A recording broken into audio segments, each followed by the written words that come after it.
2019 general elections may be bedeviled by some major factors. Vote buying is one of them. Voter apathy is another issue. The implication is that the menace of vote buying can take the nation back into the dark days when democracy is at a low, a threat to the electoral process, and capable of destroying the milestones recorded by Nigeria in its political and electoral exposition. That is what INEC is faced with, and it formed part of the conversation earlier today at an event in Abuja. Now, in any election, the number who turn out to vote is likely to be fairly low compared to the number of registered voters.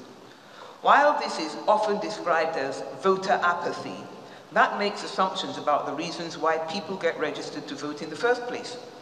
Many of those people who get registered may not have any intention of voting, but they can be mobilized to do so if their vote is bought, hence vote buying. And this is why the take the money but vote your conscience appeals may be of only limited effect.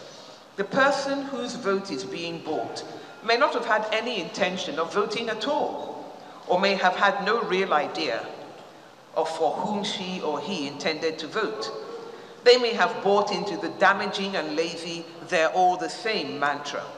Consequently, they're in the market with their vote.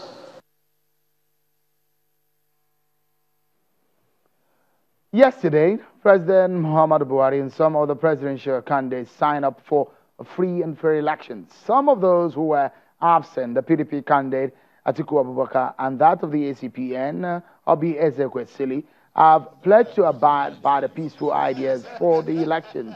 They did that today. Mr. Atiku Abubakar and Dr. Obi Ezekwesili both signed the peace pact. Is also here to append her signature to. Best way to guarantee peace in any election or any human interaction is to ensure manifest justice to all concerned. I'm delighted that Mr. President has agreed to sign this peace accord. But we want to appeal to him to also sign the Electoral Act.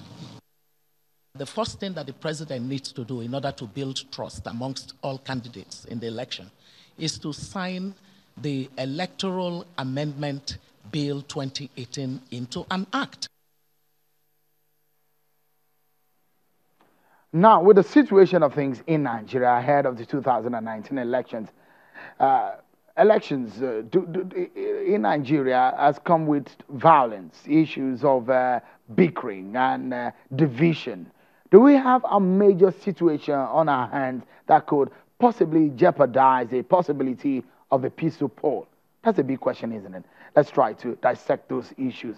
Joining me tonight to discuss the issues of security and the campaign ideas, issues of hate speeches, and how we can achieve a peaceful election is the Director General of the Nigerian Intervention Movement, Mr. Wale Okuneyi. Thank you so much for coming on the program. And also a security expert, a retired police assistant, Inspector General of Police, Mr. Ephraim Mankulo. Thank you so much, gentlemen, for coming on the program. You are a security expert. Tell us, do you see any possibility or a major threat that could endanger the 2019 polls? Well, at any point in time, securities could arise. And if we have security that is able to detect such problems, then they could be nipped in the bud.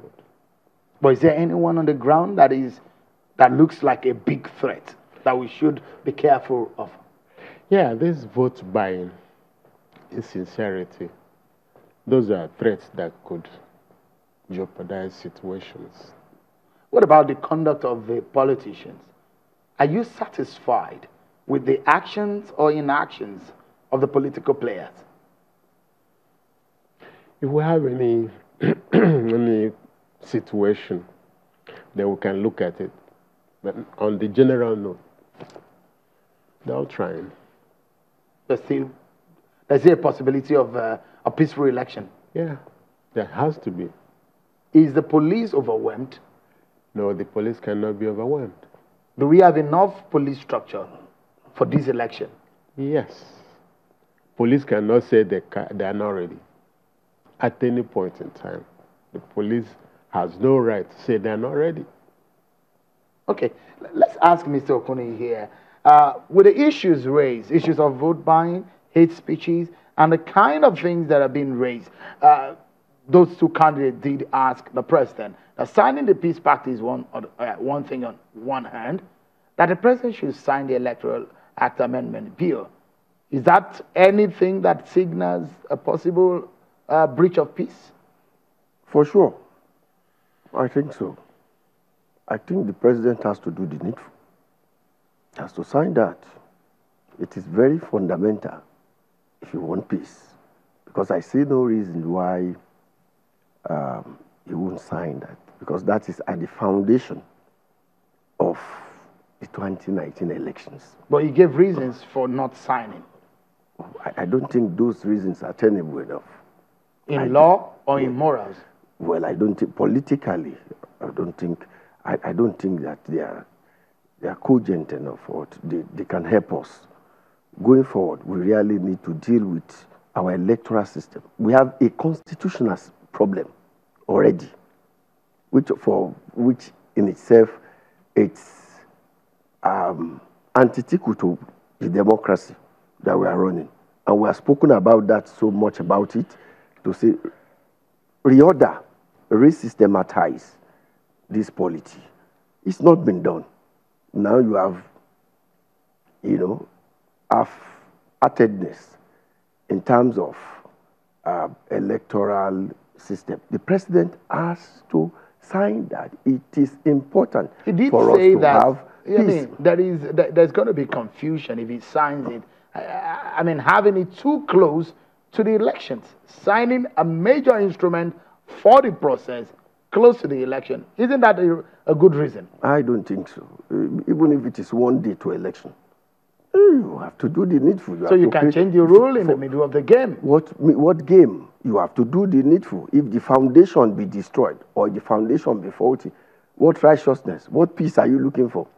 You have created a basis for violence, and you've got to do that. The political class are not ready. They are indeed not ready. And we have said much about, and that is why we have setting up the third force. Is there a third force? There is a third force. And so which is the third force? It's crystallizing. The NIM symbolizes the third force. The third force is to say, look, we have a political class divided into two platforms, APC and PDP. And enough of that. And so we've created a third force out of the massive Nigerian youth who are saying that, look, they want a paradigm shift, and we are going to change the system.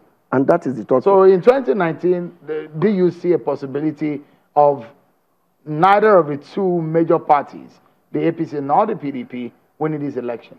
For sure, I think so. There's a possibility of that. There is a clear possibility, because what we are doing today, we have not even really shown the country what. There are a lot of things in the pipeline that we are trying to put in place to ensure that this political class is defeated at the polls.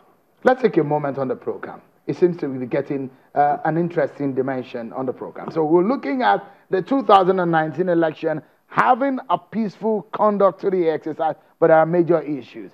We'll discuss that when we come back from this break, everyone. Join us again.